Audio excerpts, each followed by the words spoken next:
다 같이 일어서셔서 찬양하라 내 영혼을 찬양하시고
다 함께 묵상 기도 드리심으로 주연절 셋째 주일 예배를 드립니다.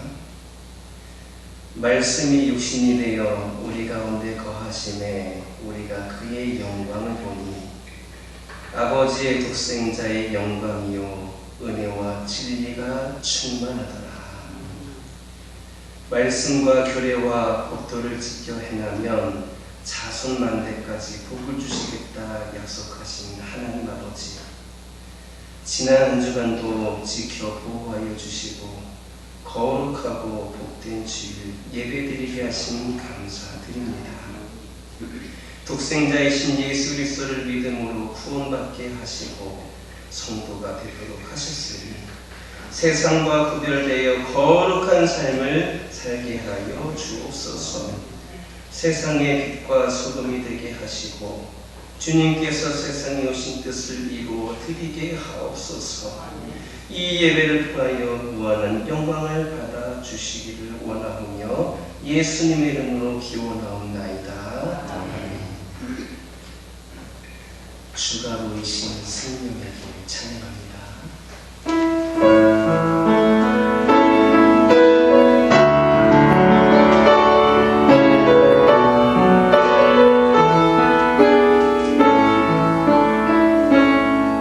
주여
이어서 성시교도 123번입니다.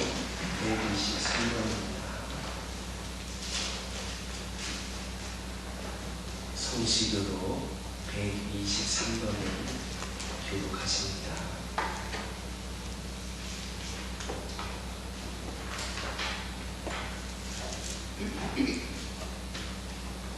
거룩하다 거룩하다 거룩하다 주 하나님 곧 전능하시니며 전에도 계셨고 이제도 계시고 장차 오시리시라. 주 하나님 곧 전능하시니시여 사실이 크고 놀라우시도다. 만국의 왕이시여 주의 길이 의롭고 참되시도다. 주여 누가 주의 이름을 두려워하지 아니하며 영화롭게 하지 아니하오리이까.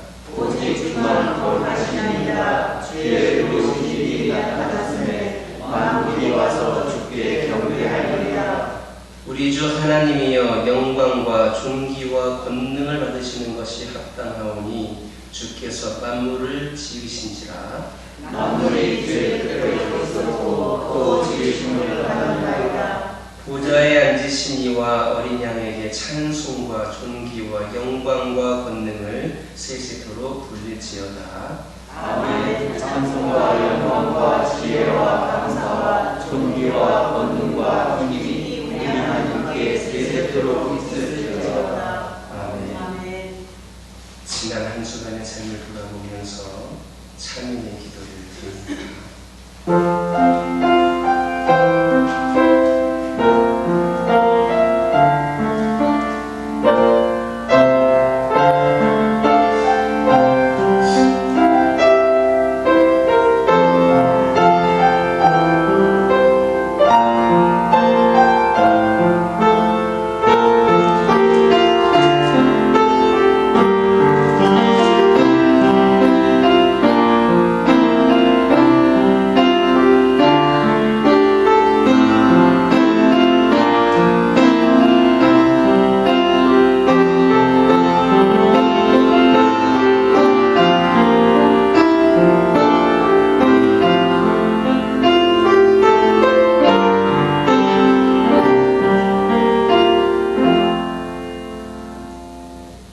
너희가 이 시기를 알거니와 자다가 깰 때가 벌써 되었으니 이는 이제 우리의 구원이 처음 믿을 때보다 가까웠습니다.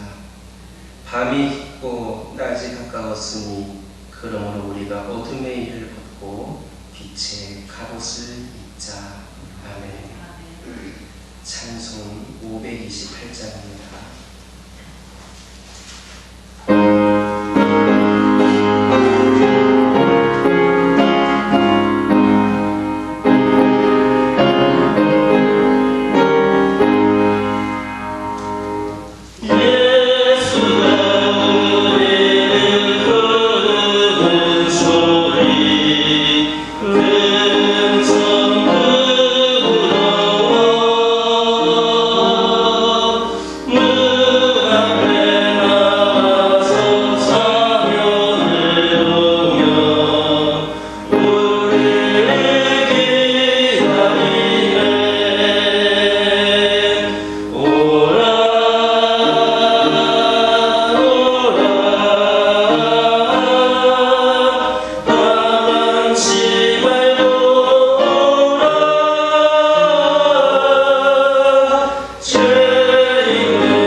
전 세계적으로 코로나19로 말미암아 힘들고 어려운 상황에서도 우리에게 뜨거운 하나님의 사랑의 옷을 입고 믿음의 감동으로 살게 하시는 하나님 아버지, 죄와 허물을 뒤집어 쓴 잘못을 다른 사람 때문이라고 책임 전가한 아담과 하와 같은 저희를 구원하기 위해 채찍을 맞은 고통으로 저희 죄를 대속하신 예수 그리스도의 은혜를 감사드립니다. 성육신의 고난과 십자가의 사랑으로 저희를 구원의 잔치마당에 초청하셨으나 주님을 외면한 불신의 왕고함을 용서하여 주옵소서. 캄캄하고 어두운 밤길을 소금같이 걸어가는 저희를 불러 찬란한 진리의 아침해를 비춰주셨습니다. 땅의 것 바라보며 고개 숙인 저희에게 하나님을 바라보며 하나님 영광 위에 살도록 베푸신 한량없는 은혜를 찬양합니다. 무지한 사람들이 임박한 종말을 외면하는 이 지역에 복음의 불기둥이 타오르게 하여 주사 요나의 외침에 회개한 니느웨 성과 같이 참회의 영생이 일어나게 하옵소서. 주님의 자녀들이 성전에 모여 여러 가지 문제를 놓고 기도할 때마다 하나님의 살아계심과 함께 하심이 증거되게 하옵소서. 병든 몸을 회복하기 위해 기도하는 자녀들도 있나이다. 가지각색 병마라도 주님의 말씀으로 치유될 줄 믿사오니 치유의 광선을 비춰주시어 건강이 회복되게 하옵소서. 직장 때문에 기도하는 자녀들에게 기름진 기업으로 인도하여 주시고 가뭄에도 메마르지 않는 오아시스 같은 기업으로 축복하여 주옵소서. 이웃과 나누고도 넉넉한 삶으로 하나님의 신비를 체험하는 즐거운 찬양이 마르지 않게 하옵소서. 소돔과 고모라 도성 같은 곳마다 복음이 전파되어 기도와 찬송의 물결이 넘치게 하옵소서. 교회의 일꾼으로 부름받은 직분자마다 새로운 각오와 용기로 충성하는 마음이 넘쳐나게 하옵소서. 지식은 있으나 마음을 기쁘게 하지 못하고 물질은 풍요로우나 행복을 주지 못함을 알게 하시고 저희를 위해 십자가에 돌아가신 주님의 사랑으로 인해 생존 경쟁으로 황량한 들판같이 식어진 세상을 훈훈하게 하는 믿음을 주옵소서.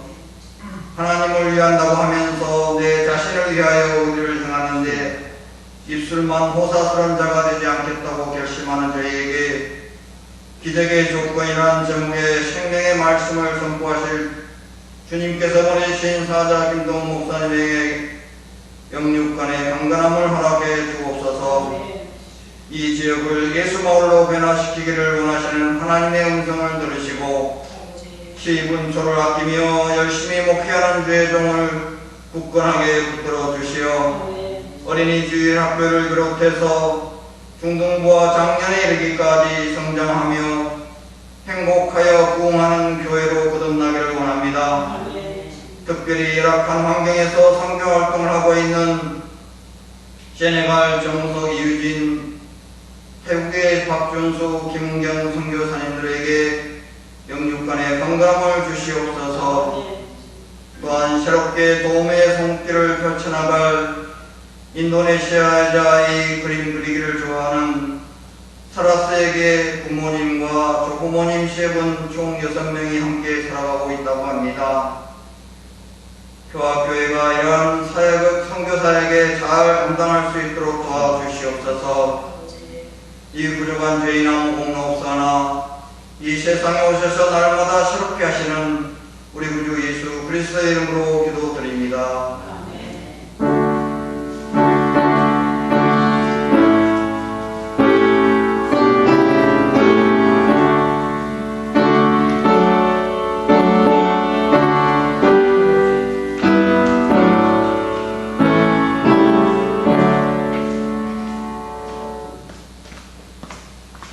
하나님께서 오늘 우리에게 주신 말씀은 누한복음 11장 36절에서 44 34절입니다. 요한복음 11장 36절에서 44절입니다.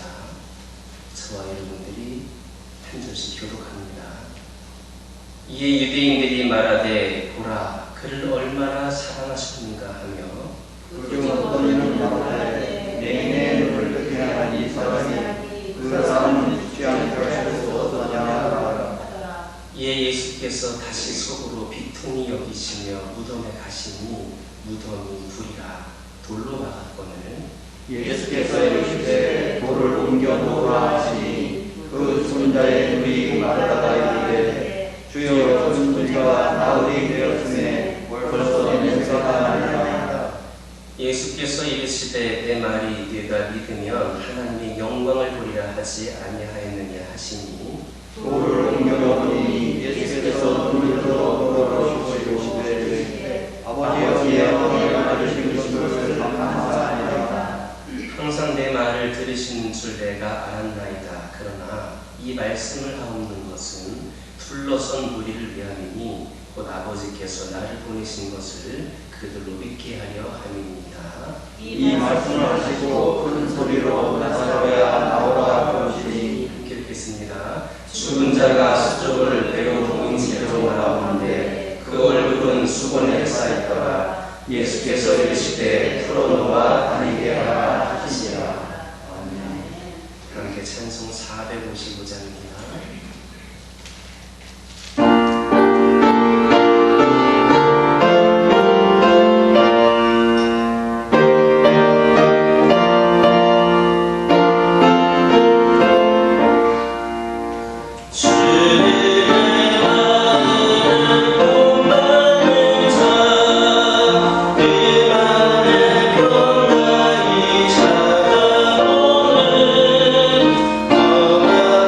그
기도하겠습니다.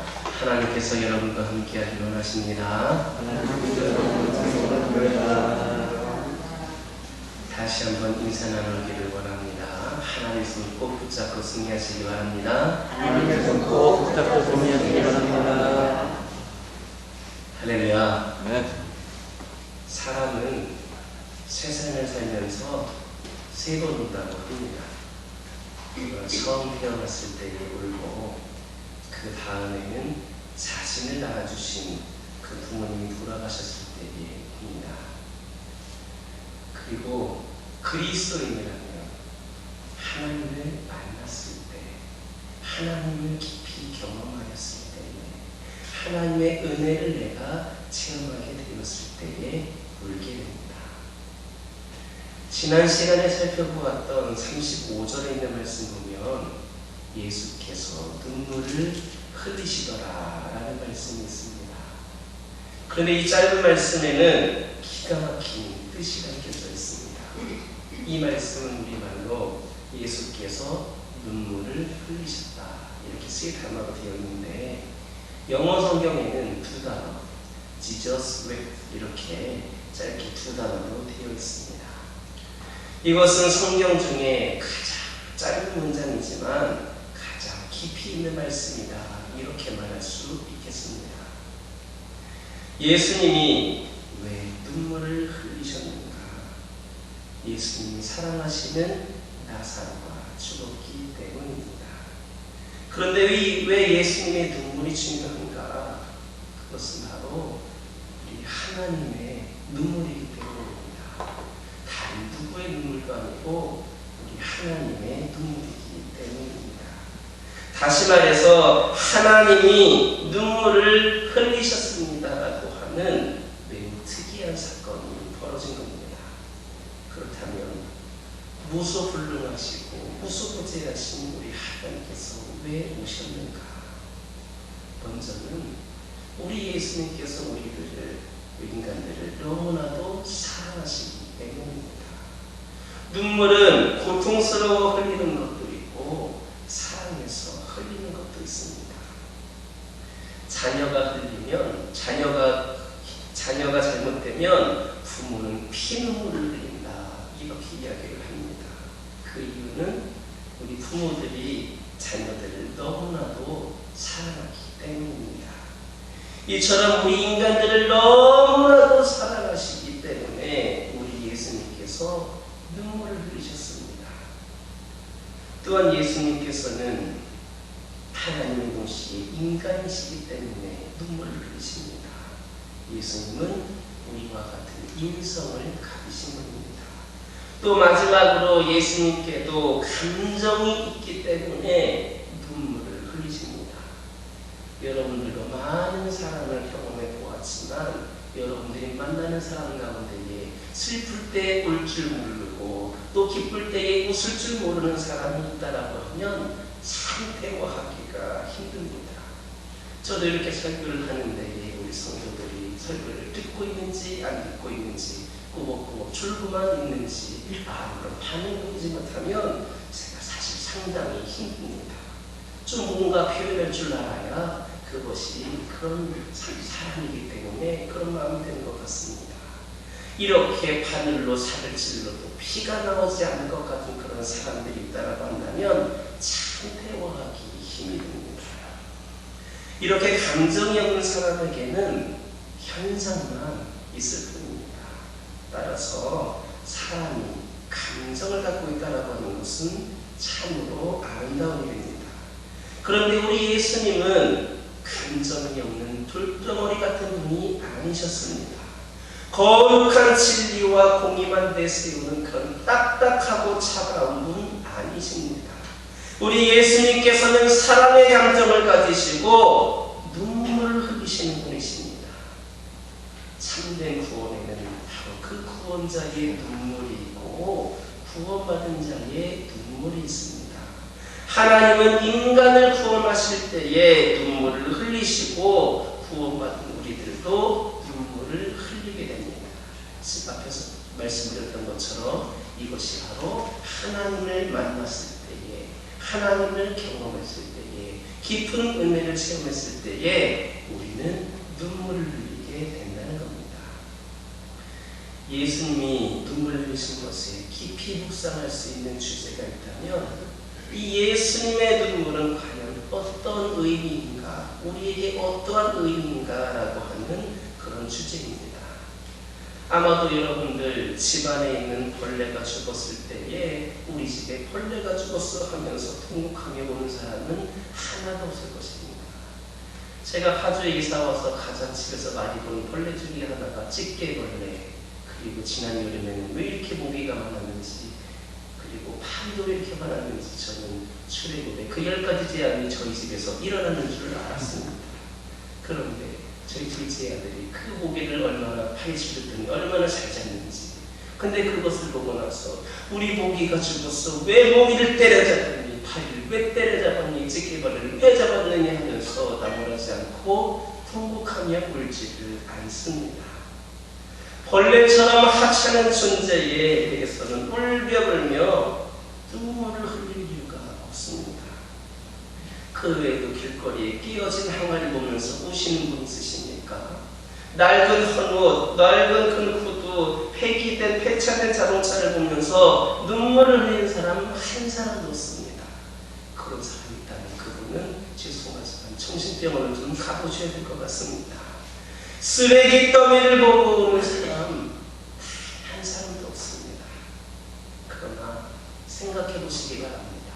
사랑하는 나의 부모나 나의 형제, 친척, 친구들을 잃었을 때에는 울면서 눈물을 흘립니다.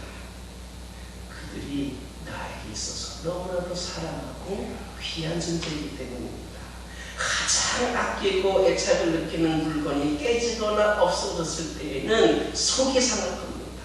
왜냐하면 그런 것은 나에게 너무나도 가치가 있는 것이다라고 생각을 하기 때문입니다. 이처럼 눈물과 가치는 상당하게 밀접한 관련이 있습니다. 여기에서 눈물은 내면에서부터 우러나오는 고통으로 말미암아 불쌍히 여기는 감정으로 흘리는 것을 말합니다. 그런데 예수님께서 이 죽은 나사로를 보고 눈물을 흘리셨습니다. 눈물을 흘리신 이유가 무엇입니까? 나사로를 그만큼 사랑하셨기 때문에, 그만한 가치가 있고 특별하고 보배로운 존재였기 때문에 우리 예수님께서 눈물을 흘리신 겁니다. 통계를 보면 자살로 죽는 사람이 교통사고로 죽는 사람보다 많다고 합니다. 교통사고가 훨씬 많이 일어나긴 하지만 죽는 사람은 자살로 죽는 사람이 더 많다고 합니다. 그렇다면 왜 많은 사람들이 그렇게 자살을 시도를 할까? 자신이 내가 특별한 의미 있는 존재이면서 어떠한 상황에서도 살아야 하는 가치 있는 존재다, 내가 그만한 가치 있는 존재다라고 하는 것을 느끼지를 못하기 때문입니다. 예수님은 나사로의 죽음을 보고 눈물을 흘리셨습니다. 이것은 어느 누가 한 것이 아니라 하나님이 오신 겁니다. 절대 권능자의 눈물이요 인류 구원자의 눈물입니다. 이처럼 사람은, 여러분들은 모두가 의미 있고 귀한 존재들입니다. 예수님께서 눈물을 흘리실 만큼, 또한 하나뿐인 아들을 독생자를 십자가에 못 박혀 죽게 하실 만큼, 그만큼 우리들은 가치 있는 존재들입니다. 우리 인간은 동물의 형상으로 지음받은 게 아니라 하나님의 형상으로 지음받은 존재입니다. 그래서 인간의 가장 큰 모욕 중에 하나는 각종 동물의 그 사람을 비유하는 겁니다. 여러분들도 흔히 나이를 물을 때 뭐라고 물어봅니까? 저에게도 그런 질문을 했던 거 있는 것 같습니다. 저희 어머님은, 저희 장모님은 무슨 띠냐라고 물어보셨던 것 같습니다. 이렇게 사람에 대해서 소띠, 말띠, 개띠 이렇게 표현하는 것은 사실 사람들에게는 모욕입니다. 사람들을 동물의 형상으로 비유하는 것은 우리가 스스로를 폄하하는 겁니다. 우리 사람들은 귀한 유전자를 가진 존재들입니다. 사람들이 소중한 까닭은 바로 우리가 하나님의 형상을 가졌기 때문입니다. 여러분들이 귀한 것은 여러분들 모두가 하나님의 형상을 가졌기 때문입니다. 사람들은 사탄의 종이 아님에도 불구하고 많은 사람들이 사탄의 종노릇을 하면서 살아가고 있습니다. 그러나 우리가 기억해야 될 것은 우리는 하나님의 자녀라는 겁니다. 하나님의 형상으로 지음받은 아주 귀한 존재들입니다.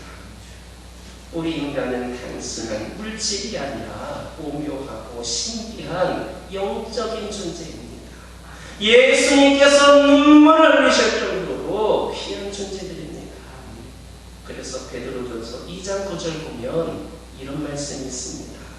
너희는 택하신 족속이요 왕같은 제사장들이요 거룩한 나라요 그의 소유가 된 백성이니 이는 너희를 어두운 데서 불러내어 그의 기이한 빛에 들어가게 하신 이의 아름다운 덕을 선포하게 하려 하시니라. 이 말씀에서와 같이 우리가 어떠한 존재인가를 분명하게 깨닫고 하나님의 자녀로서 하나님의 형상으로 창조된 자들로서 자부심을 갖고 내 자신을 더 귀하게 여기면서 우리를 위해서 흘리신 예수님의 눈물, 그 예수님의 핏값에 합당한 삶을 살아가는 우리 모두가 되기를 예수님의 이름으로 기도드립니다. 오늘 본문 36절 37절 함께 읽겠습니다. 이에 유대인들이 말하되 보라 그를 얼마나 사랑하셨는가 하며 그 중에 어떤 이는 말하되 맹인의 눈을 뜨게 한 이 사람이 그 사람은 죽지 않게 할 수 없었더냐 하더라. 예수님이 눈물을 흘리시는 것을 본 유대 사람들이 두 가지로 이야기를 합니다. 먼저 한 무리는 예수님이 정말 사랑하셨구나. 예수님이 얼마나 사랑하셨으면 저렇게 눈물을 흘리실까 이렇게 이구동성으로 말합니다. 이처럼 예수님께서는 우리를 여러분들을 지독하게 사랑하십니다. 우리가 아프면 예수님도 아파하시고 우리가 슬프면 우리 예수님도 눈물을 흘리십니다. 그렇게 눈물을 흘리시는 예수님을 주위에 있던 사람들은 보고 나서 보시오 그가 나사로를 얼마나 사랑하셨는지 여기서 감탄을 하였습니다. 다른 한 무리의 유대 사람들은 맹인의 눈을 뜨게 하신 분이 이 사람을 죽지 않게 하실 수는 없었는가 이런 말을 합니다. 이 말은 무슨 뜻입니까? 맹인의 눈을 뜨게 하신 분이라면 나사로의 병도 충분히 낫게 죽음도 막을 수 있었을 텐데 라고 하는 뜻입니다. 이처럼 나사로의 죽음을 두고 예수님에 대한 주위 사람들의 질문과 의문이 계속되었습니다. 38절에 있는 말씀 함께 읽겠습니다. 이에 예수께서 다시 속으로 비통히 여기시며 무덤에 가시니 무덤이 불이나 돌로 만났거늘. 아멘. 예수님께서는 나사로의 죽음으로 말미암아 두 번째로 비통하게 여기십니다. 여기서 비통이라고 하는 것은 무엇이냐? 거룩한 분노의 감정을 말합니다. 지난 시간에 살펴보았던 33절의 말씀에서 예수님은 마리아와 온 유대 사람들이 우는 것을 보고 비통하게 여기시며 나사로의 무덤으로 가자라고 말씀을 하셨습니다. 그리고 오늘 38절의 말씀에서 나사로의 그 무덤 앞에서 다시 비통해 하십니다. 예수님께서는 사랑하는 친구 나사로를 죽음으로 몰아간 질병과 고통과 저주 등의 정면으로 분통을 터뜨리시는 겁니다. 우리도 살아가다 보면 분통을 터뜨릴 때가 있습니다. 부모님한테 괜히 화풀이할 때도 있고 남편이나 아내에게 자식들에게 분통을 터뜨립니다. 그러나 사람이 아닌 죄와 죽음, 사탄에게 우리는 분통을 터뜨릴 수 있어야만 합니다. 부모님이나 자식이나 남편이나 아내나 그 사람에게 분통을 터뜨리는 것이 아니라 그 안에서 그에게 있었던 그 죄악된 모습을 그 사탄의 모습을 분통을 터뜨려야 되는 것이 우리여야 하는 겁니다. 우리는 죄의 본질을 볼 수 있는 눈을 가져야 합니다.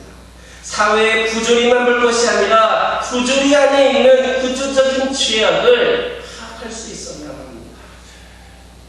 죄악의 본질에 대해 분노하고 대면하는 영적인 통찰력을 가져야 합니다. 괜히 주변 사람들을 잡는 것이 아니라 그 안에 있는, 우리 안에 있는 그 죄악된 모습을 분별할 수 있는 통찰력을 가져야 한다는 겁니다. 하지만 대부분의 사람들은 그 죄의 현상들만 봅니다. 그러나 예수님께서 비통하게 여기셨다라고 하는 말을 보면 이것은 질병, 저주, 죽음에 대해 분노가 있으셨다라고 하는 겁니다. 따라서 우리도 각종 악한 세력을 비통하게 여기고 우리 예수 그리스도의 이름으로 맞서 싸울 수 있어야 합니다. 오늘날 우리가 코로나19로 인하여서 오랜 시간 동안 불편함과 어려운 가운데 살아가고 있습니다. 확진자가 많이 줄었다고는 하지만 우리가 언제 일상을 회복할 수 있을지 장담할 수는 없습니다. 사실 우리에게 중요한 것은, 이런 상황에서 중요한 것은 백신을 물론 빨리 맞는 것도 중요하겠고 방역을 잘해서 확진자 수를 줄여가는 것도 중요하지만 사실 가장 중요한 것은 무엇이냐? 왜 이 코로나19가 오늘날 우리에게 주어졌는가라고 하는 것입니다. 즉 근본적인 원인이 무엇인가를 알아야 합니다. 왜 나에게, 왜 우리 가정에 이런 일이 주어졌는가라고 하는 것을 근본적인 문제를 알아야만 합니다. 아무리 백신을 맞아도, 아무리 방역을 잘해서 확진자 수를 줄인다 할지라도 그 근본적인 원인이 해결되지 않는다라고 한다면 오늘날 우리에게는 제2의 코로나, 제3의 코로나도 올 수가 있습니다. 하나님께서 이 코로나19를 우리에게 보내신 목적이 무엇인지, 이를 통해서 우리에게 주고자 하는 메시지가 무엇인지를 우리 모두가 각자의 삶을 통하여서 깨달을 수 있어야 한다는 겁니다. 우리의 삶에서, 우리 각자들의 삶에서 여러분이 참 큰 어려움과 고난들이 있다라고 한다면 나에게 이런 고통과 고난을 왜 주셨는지에 대한 분명한 깨달음이 우리에게 있어야 한다는 것입니다. 우리를 너무나도 사랑하셔서 우리로 인해 뜬물을 그렇게 흘리셨던 우리 하나님이 지금은 오늘날 이 시대를 바라보면서 너무나도 화가 나셔서 코로나19로 분통을 터뜨리고 계시다라고 하는 겁니다. 앞에 본문에서 살펴보았던 것처럼 예수님께서 사망의 권세에 대해 분노하시며 무덤 앞에서 해결하셨습니다. 그러므로 우리도 오늘날 우리가 이 시대를 바라보면서 나의 삶을 돌아보면서 부족했던 우리 모습을 바라보면서 비통함으로 우리가 분노할 수 있어야 합니다. 그리고 우리의 삶의 주변에서 우리를 물어서 넘어뜨리려고 하는 시험에 빠지게 하려는 수많은 악의 권세들, 크고 작은 죄악의 문제들을 예수 그리스도의 이름으로 힘을 얻어서 맞서 싸워 승리할 수 있기를 예수님의 이름으로 기도드립니다. 예수님과 사람들이 함께 나사로의 무덤 앞에 도착해보니 크고 무거운 돌이 무덤의 문을 막고 있었습니다. 39절 있는 말씀 함께 읽겠습니다. 예수께서 이르시되 돌을 옮겨 놓으라 하시니 그 죽은 자의 그의 마르다가 이르되 주여 죽은 지가 나흘이 되었음에 벌써 냄새가 나나이다. 이 말씀과 관련된 재미있는 두 가지의 사실이 있습니다. 첫째, 예수님이 죽음과 직면하러 나사로의 무덤으로 가셨는데 장애물을 만난 겁니다. 그런데 예수님께서 이 장애물을 직접 치우시지 않고 사람들에게 돌을 옮겨놓으라 명령하십니다. 그리고 사람들에게 그 나사로를 살리라고 명령하지 않으시고 친히 예수님께서 나사로를 살리셨습니다. 우리는 여기에서 예수님이 하시는 일과 사람이 하는 일이 다르다라고 하는 것을 알 수 있습니다. 예수님께서는 무덤 앞에 놓여있는 무거운 돌을 제거하라 명령하십니다. 그 일은 사람이 해야 되는 일입니다. 예수님이 기적을 행하시도록 우리 안과 밖에 있는 장애물들을 제거해야만 한다는 것입니다. 기적을 일으키는 데에 예수님께서는 그 돌의 문을 치웠을 때에, 장애물을 치웠을 때에 예수님께서 기적을 일으키셨습니다. 우리가 기적을 경험하는 것도 바로 우리 안에 있는 장애물을 우리가 제거하였을 때에, 안과 밖에 있는 장애물을 제거해야 된다는 것입니다. 내 안에서 또는 내 주변에서 기적을 가로막고 있는 장애물들이 무엇인가를 다시 한번 깨닫고 그 장애물을 제거할 수 있는 우리 모두가 되기를 예수님의 이름으로 기도드립니다. 둘째는 마르다의 말에 있습니다. 예수님께서 무덤의 문을 막고 있는 돌을 옮겨놓으라고 명령하시자 그 순간 마르다가 걱정을 합니다. 무덤 안의 시체가 4일이나 지나서 심한 악취가 날 텐데 주님께서 왜 저러시나 이렇게 생각한 겁니다. 이렇게 마르다는 자기가 마음이 편할 때에는 예수님을 생각하지만 마음이 급해지면 예수님을 잊고는 했습니다. 그녀는 인간적인 믿음을 가졌다가 예수님을 만난 후에 부활과 생명의 믿음으로 바뀌었습니다. 하지만 오늘 말씀을 보니까 온전히 바뀐 것이 아니었습니다. 우리 주변을 보더라도 늘 할렐루야, 아멘, 성령을 받고 할렐루야를 외치면서 때로는 철야 기도를 하고 금식 기도하는 분들도 있을 겁니다. 그러나 그런 사람이 있다고 해서 그 사람이 온전히 변화되었다 할 수는 없습니다. 겉으로는 조금 변했을지 몰라도 안으로 들어가면 아직 그 찌꺼기가 남아있습니다. 그 쓴뿌리가 아직 내 안에 남아있습니다. 옛날의 인간적인 분노나 생각 등이 바로 우리 안에 남아있기 때문입니다. 우리가 겉으로는 평안해 보여도, 겉으로는 믿음 좋은 것처럼 보여도 내면에는 해결되지 않는 불순종의 잠재를 우리 안에 갖고 있다는 사실을 마르다를 통해서 알 수 있는 겁니다. 마르다는 주여 제가 믿습니다 이렇게 고백을 하느니 태도가 달라지고 말하는 것이 달라지긴 하였지만 오늘 이 나사로의 무덤 앞에서는 다시 옛날로 돌아간 것을 볼 수가 있습니다. 돌을 옮겨 놓으라고 하는 예수님의 명령에 항거할 수는 없지만 아직도 그녀의 마음속에는 그런 인간적인 염려와 미련이 남아있는 겁니다. 그때 예수님께서는 이 마르다의 행위를 통하여서 아주 귀한 영적 진리를 가르쳐주고 계십니다. 40절에 있는 말씀 함께 읽겠습니다. 예수께서 이르시되 내 말이 내가 믿으면 하나님의 영광을 보리라 하지 아니하였느냐 하시니.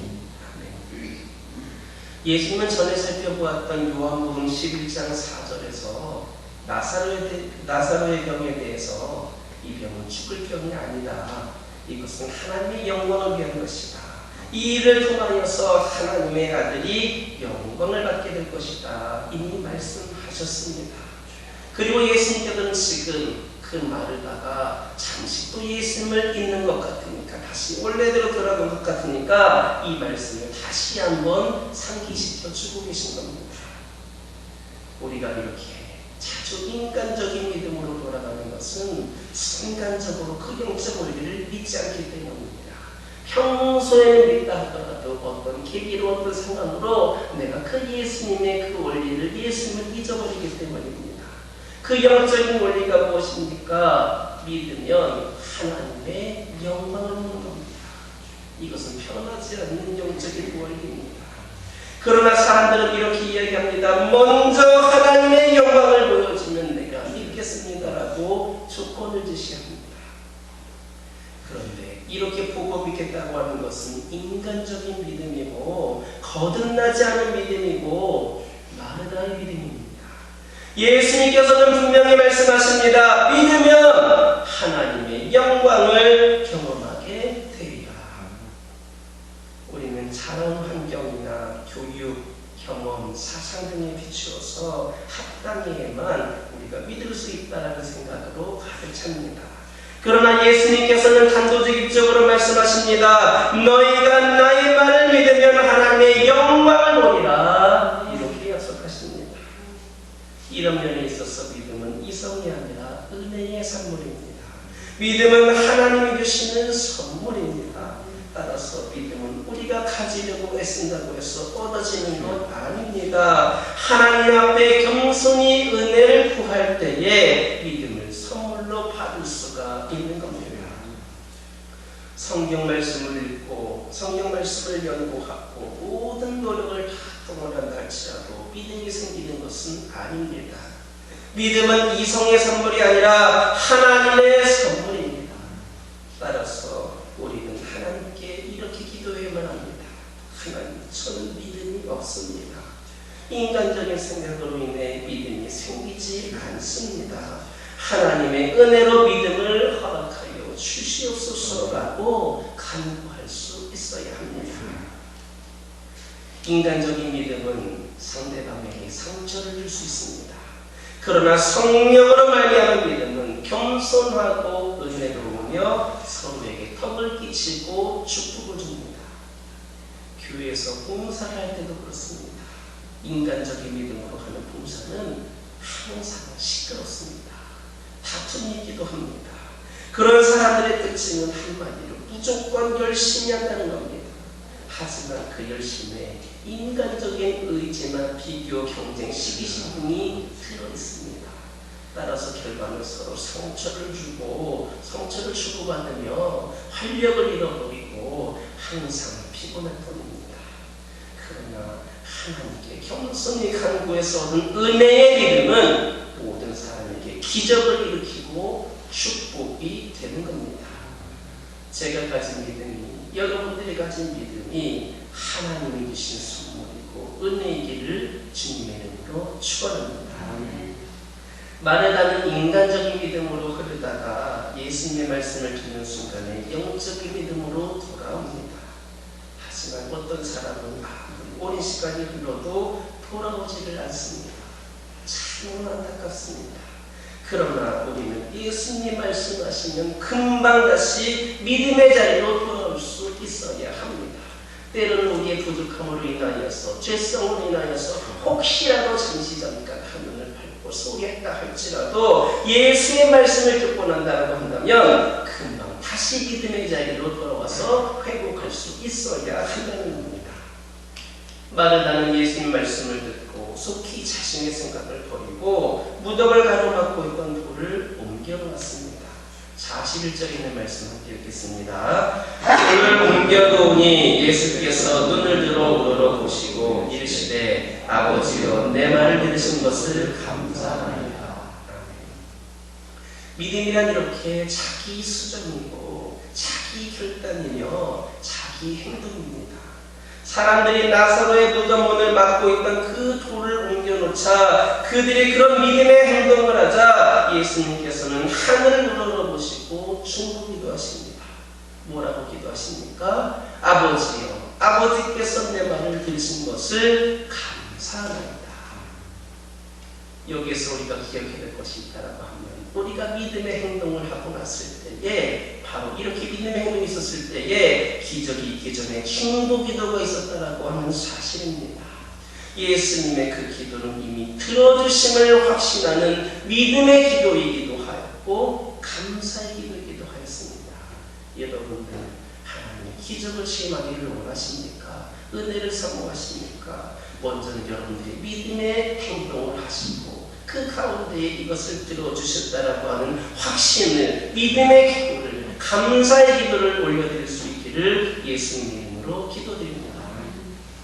42절에서 44절에 있는 말씀 함께 읽겠습니다. 항상 내 말을 들으시는 줄을 내가 알았나이다. 그러나 이 말씀하옵는 것은 둘러선 무리를 위함이니 곧 아버지께서 나를 보내신 것을 그들로 믿게 하려 함입니다. 이 말씀을 하시고 큰 소리로 나사로야 나오라 부르시니 죽은 자가 수족을 베고 둥인 채로 나오는데 그 얼굴은 수건에 쌓였더라. 예수께서 이르시되 풀어놓아 다니게 하라 하시니라. 예수님은 나사로의 무덤 앞에서 세 가지 명령을 하십니다. 돌문을 옮겨놓아라, 나사로야 나오너라, 수건을 풀어주어 다닐 수 있게 하라 라고 하는 명령입니다. 무덤의 입구를 막은 이 돌을 옮겨놓는 일은 사람의 몫입니다. 그리고 이 나사로를 살리시는 일은 바로 우리 예수님이 하셨습니다. 바로 여기에 구원의 놀라운 그림이 있습니다. 우리가 어떤 장애물을 제거하면 예수님께서는 우리 죽은 사람을 살리시고 또 우리 안에 있는 그 기적을 베풀어 주신다는 겁니다. 우리가 사랑한 자의 족쇄를 풀어주어서 자유롭게 또 다니도록 해야 한다는 겁니다. 따라서 우리가 하나님의 놀라운 은혜의 역사를 경험하기 위해서 우리가 그 역사의 주역으로 쓰임받기 위해서 해야 될 것이 무엇인가 우리는 생각해 보아야만 합니다. 하나님이 하셔야 될 일이 있고 우리가 해야 될 일이 있습니다. 물론 하나님은 사실 다 하실 수 있습니다. 무덤을 맡고 있던 이 돌들도 하나님은 힘 하나 들이지 않고 쉽게 옮기실 수 있습니다. 사랑하는 자의 족쇄도 그저 말씀 한마디면 풀어주실 수 있습니다. 그러나 우리 하나님께서는 우리가 바로 여러분들이 그 일을 감당하기를 원하십니다. 그리고 우리가 그렇게 감당하기를 원하시는 이유는 무엇이냐 하면 그 일로 인하여서 우리가 하나님의 영광을 보게 하시기 위함이라고 하는 겁니다. 하나님은 다 하실 수 있으시지만 우리가 그 창의물을 제거하기를 원하십니다. 우리를 가로막고 있는 그 불문을 열기를 원하십니다. 우리를 통하여서 우리의 노력, 우리의 열심을 통하여서 우리의 결단을 통하여서 우리의 행동을 통하여서 우리 각자에게 있는 그 장애물을 제거하기를 원하십니다. 그리하여서 우리를 통하여서 여러분들 한 사람 한 사람을 통하여서 하나님의 영광을 보시게 하기 위함이다 라고 하는 사실을 깨달으시기를 예수님의 이름으로 기도드립니다.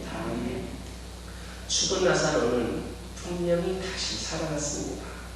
그런데 우리가 여기서 또 한 가지 사실을 분명히 기억해야만 합니다. 그것은 죽은 나사로가 다시 살았다고 해서 모든 사람들이 다 그 죽음에서 살아난 것은 아니라는 겁니다. 예수님은 많은 병자들을 치유하여 주셨지만 모든 병자를 치유해 주신 것은 아닙니다. 우리 예수님이 죽은 사람을 모두 다 살리시고 다 치유하신 것이 아니다라고 하는 것을 우리는 기억해야 합니다. 예수님은 죽은 자를 살릴 수 있지만 우리가 죽게 되었을 때에 그냥 내버려 두실 수도 있습니다. 예수님은 죽을 병도 고치시고 죽은 사람도 살리십니다. 충분히 그럴 만한 능력이 있으십니다. 그러나 예수님의 기적, 초월적인 역사, 믿음에 갖는 무한한 가능성이 모든 사람들에게 그대로 적용되지 않습니다. 오늘 말씀에서와 같이 우리 예수님께서 그 무덤의 문을 장애물을 제거하라고 하였을 때에 그 제거하였을 때에 나사로를 살리시는 기적을 일으키셨던 것처럼 우리에게 하나님께서 원하시는 것, 감당하기를 원하시는 것이 있을 때에 그 장애물을 제거하고 우리가 결단하기를 원할 때 그 삶을 살아갈 때에 하나님께서는 우리에게 그런 기적과도 같은 역사를 일으키시는 겁니다. 분명한 것은 예수님은 죽은 자를 살리고 병든 자를 치유하시는 절대 주권자라고 하는 사실입니다. 왜냐? 예수님은 하나님의 아들이시기 때문입니다. 역사를 일으켜서 죽은 나사로를 살리셨습니다. 하지만 그렇게 하지 않으실 수 있는 능력도 있습니다. 우리가 우리 안에 있는 그 장애물들, 우리의 기적을 가로막고 있는 그 장애물들을 제거해야 하고 하나님께서 우리에게 원하시는 것을 뜻대로 순종하며 나아갈 때에 놀라운 기적이 일어나는 겁니다. 나중에 그 나사로는 다시 죽었습니다. 그는 그렇게 죽음을 2번이나 경험합니다. 예수님께서 그렇게 사랑하셔서 그 죽었을 때에 눈물을 흘리셨던 그 나사로 그가 다시 죽게 되었습니다. 예수님의 그 제자들도 다 죽었고 하나님으로부터 있는 족장들로 인정받는 자들, 선지자들, 수많은 영적인 위인들, 영적인 롤모델들도 다 죽었습니다. 이것이 무엇을 의미합니까? 우리가 오래 살고 말고는 큰 문제가 되지를 않는다는 겁니다. 그렇기 때문에 수많은 영적 위인들의 죽음도 헛되지 않는 겁니다. 우리도 언젠가는 다 죽었다가 다시 부활하게 됩니다. 우리가 우리 안에 있는 그 죄의 장애물들을 다 벗어버리고 난다고 한다면 우리 분명히 죽었다가 다시 부활합니다. 이것은 놀라운 영적인 진리입니다. 우리가 살아가는 이 시간들이 짧고 길고가 아니라 어떠한 삶을 살고 있는가, 내가 그 하나님의 놀라운 구원의 역사에 기적과도 같은 놀라운 은혜의 현장에 내가 어떻게 쓰임을 받고 있는가, 어떻게 우리가 그 놀라운 현장에 쓰임을 받을 것인가를 그 믿음의 모습이, 그리고 그 결단이 바로 기적의 조건이 됩니다. 그 기적을 위하여서 여러분을 통해서 기적을 일으키기를 원하시는데, 그 불문을 제거하기를 원하시는데, 우리가 감당하기를 원하시는 것이 있으신데 그거 잘 감당하고 기적을 위하여서 한 놀라운 역사를 위해 귀하게 쓰임받는 주역들이 바로 저와 여러분이 되기를 주님의 이름으로 축원합니다. 기도하겠습니다.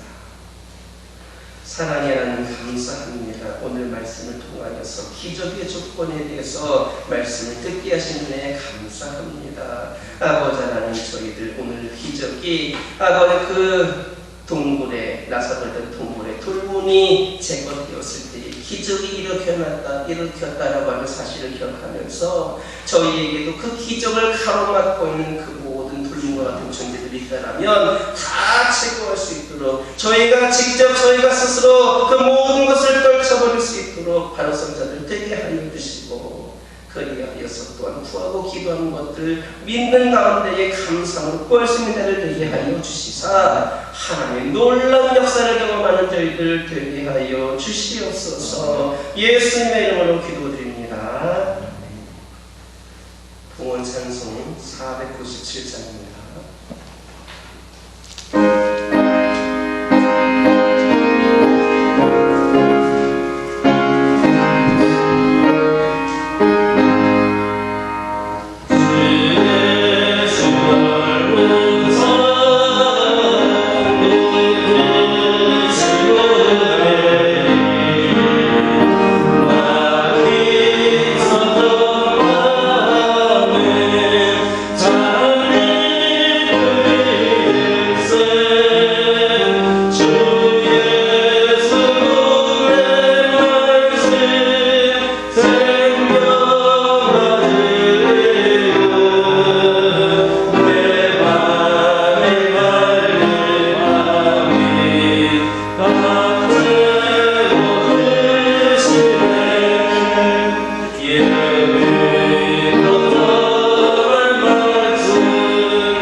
인생을 보장해 주시는 하나님 아버지, 지난 한 주간에도 일용할 양식을 주셔서 하나님의 백성된 행복을 느끼며 살아가게 하신 감사드립니다.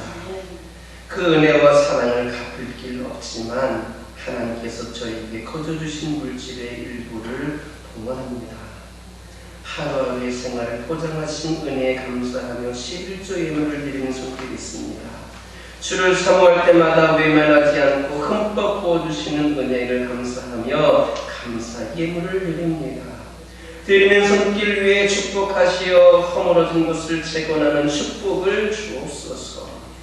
주일 헌금을 드립니다. 선교 예물과 구제 예물을 드립니다. 드리는 손길들에게 영혼에게 백합화와 같은 주의 향기로 이웃에게 기쁨을 주는 자녀들 되게 하여 주옵소서.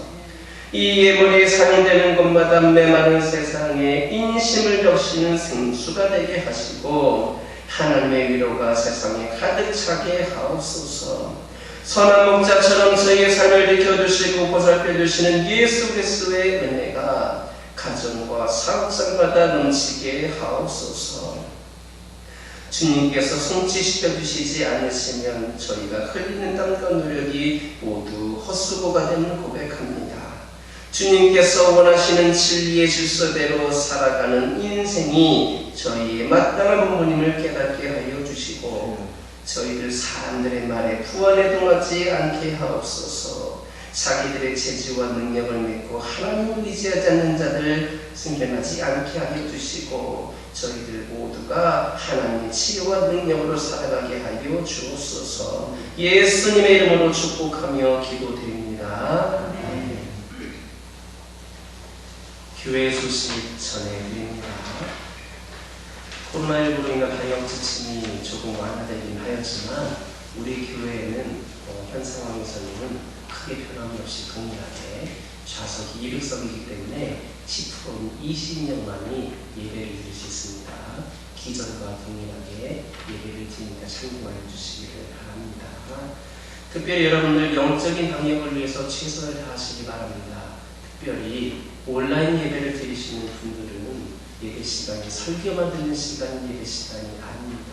처음부터 끝까지 모든 것을 그대로 다 드리시기를 바랍니다. 예배는 내가 중요한 부분만 골라서 듣는 것이 아니다라는 것을 깨달으시고 무엇보다도 하나님께서 받으시기에 합당한 예배를 드릴 수 있기를 바랍니다.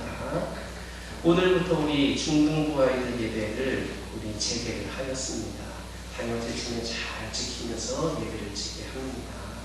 우리 중등부 아이들이 그동안 줌을 통하여서 전사님하고 예배를 드렸는데 이 아이들이 심지어는 전사님하고 온라인 예배를 드리면서도 교회에 와서 온라인 예배를 드리는 아이들이었습니다. 그런 아이들이 있었고 이번 주간에도 일주일의 절반 이상은 교회에 와서 그들끼리 나누기도 하고 놀기도 하고 하면서 볼 때에 우리 아이들이 예배를 드리는 것이 더 낫겠다 판단이 들어서 중등부 아이들만 먼저 그렇게 예배를 드리게 합니다. 더구나 방학이기 때문에 저쪽에 우리 코로나 확진자가 많은 신도시로 간 아이들도 없을 것이다 이렇게 판단이 되어서 우리 아이들이 교회에 올 수 있도록 열어주었습니다. 우리 중등부 아이들 위해서 기도해 주시고 어린이 예배는 다음 주까지 좀 상황을 지켜보고 나서 2월 첫째 주에 예배를 재개하려고 합니다. 우리 어린아이들 같은 경우는 온라인 예배를 현장 예배를 따로 왔다 갔다 하면 좀 혼란이 올 수도 있기 때문에 우선은 명절 때 특별 방역 지침이 있다라고 알고 있기 때문에 상황을 보고 나서 예배를 재개하도록 하겠습니다. 2021년 성경 필사 챌린지에 열심히 하시기 바랍니다. 여러분들이 그냥 내가 한다라는 생각하지 마시고 나에게 주신 하나님의 말씀을 적는다라고 심정을 하시기 바랍니다. 어떤 분이 좀 질문을 하셨습니다. 기존에 필사하던 성경이 있는데 어떡할까라는 질문이 있으셨는데 기존에 사용하시던 필사성이 있으시면 그걸로 필사하면 되겠습니다. 괜히 다른 것도 사용하지 마시고 먼저 거 다 하시고 그 다음 또 새로 하면 됩니다. 그냥 하나님께 가는 순간까지 나는 말씀을 쓰겠다라고 하는 심정으로 하셔도 좋을 것 같습니다. 올해부터 저희 교회가 선교 후원을 또 한 군데 늘리려고 합니다. 이번에는 한국 컨벤션을 통과해서 해외와도 한 명을 추가로 후원합니다. 주부에 보면 우리 해외 후원화도 소개되어 있습니다. 처음 부임할 때부터 우리 전원님들과 이야기를 나눴습니다. 우리 교회가 선교하는 교회가 되었으면 좋겠고 선교공동은 목적 그대로 쓰임받았으면 좋겠다. 그리고 힘들고 어려울 때에 줄이지는 않았으면 좋겠다. 똑같이는 하더라도 줄이지 말고 늘리면 늘려봤지 줄이지는 말자. 동일하게 되고 동료를 하더라도 그렇게 됐으면 좋겠다라는 얘기를 했는데 작년 코로나임에도 불구하고 하나님께서 우리에게 많은 은혜를 주셨습니다. 우리 선교 목적운동을 위하여서 처음에 일반 재정에서 꾸하던 돈까지도 갚고 나서도 또 많은 선교기물이 남을 수 있어서 충분히 우리가 후원할 수 있겠다라고 생각을 하여서 우리 해외하는 한 명을 후원하기 시작하였습니다. 이번에는 왜 선교사님이 아니고 우리 해외 아동과 우리 중동가 아이들을 위해서 그렇게 좀 비전을 품어보았습니다. 우리 중동가 아이들이 물론 교회 선교운동으로 이렇게 후원을 하지만 이 아이의 생일 때라든지 그 이 아이에게 있어서 특별한 날이 있다면 우리 아이들이 이 아이를 위해서 기도하고 그 아이를 위해서 편지가 오고 하기 때문에 편지도 쓰고 하면서 우리 중동가 아이들도 선교적으로 좀 더 교육하기 위한 차원에서도 그렇게 하였습니다. 또 지금 당장은 아니겠지만 특별히 그 실무자가 제가 그 친분이 있어서 부탁을 하였습니다. 우리 아이들이 몇 명의 그 프로그램 가운데에 이 아이들을 직접 만날 수 있는 그런 프로그램도 있는데 우리 아이들이 갈 수 있는 곳 그리고 우리 아이들이 잘 섬길 수 있는 꼭 필요한 것을 추천해달라고 했더니 우리 인도네시아 이 아이를 추천해 주었습니다. 그래서 기도하는 마음으로 우리 아이들에게 섬길 시대를 뜨게 하기 위함이니까 그렇게 하시고 여러분들도 이 아이를 위해서 계속 기도해 주셨으면 좋겠습니다. 사라스라고 하는 아이인데 인도네시아에 있고 아버지가 우리 천장을 기도하신 대로 그렇게 돼 있고 두 명의 할머니라고 하는데 이 할머니, 이 할아버지 부인이 두 명인지 아니면 돌아가신 할아버지가 또 있는지는 모르겠지만 아무튼 그렇게 두 명의 할머니를 함께 생각하고 있습니다. 무엇보다도 감사한 것은 제가 이 컴패션을 따뜻한 것은 무엇이냐면 제가 먼저 교회에서도 이 일을 계속 같이 하였는데 복음을 전하는 일에 앞장서고 있는 그런 NGO단체 중에 하나이기 때문입니다. 이 아이의 내용을 들으면서 가장 기뻤던 것은 주일학교에 참여하고 있는 아이입니다. 인도네시아에서 어려운 곳에서 그러니까 여러분들 이 아이를 위해서도 앞으로 계속해서 기도해 주시기를 바랍니다. 교회 전화번호가 분당에 표시되어 있습니다. 주부에도 다 끼어 있는 걸로 알고 있는데 다 가져가셔서 활용하시기 바랍니다. 기부금 영수증 필요하신 분들은 신청해 주시기 바랍니다. 우리 옆에 계신 분들과 다시 한번 인사를 드립니다. 한 주간에도 믿음으로 승리하시기 바랍니다. 다 같이 일어서셔서 주기도 문성으로 하나님께 영광을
지금은 우리를 의롭게 만드신 예수 그리스도의 은혜와 자녀로 삼아주시고 생명과 능력을 주시는 하나님 아버지의 살아나심과 영적인 삶으로 성화시켜 주시는 성령의 역사하심이 기적을 이루기 위한 조건을 갖추어서 하나님의 놀라운 기적의 역사의 주역으로 쓰임받기를 소망하는 주의 백성들과 저들의 가정과 일터 위에, 그리고 주의 핏값으로 세우신 이 교회 위에, 그리고 올해부터 우리 교회가 거원하는 우리 인도네시아의 사라스 위에 이제로부터 영원토록 함께하여 주시옵기를 간절히 축원하옵나이다.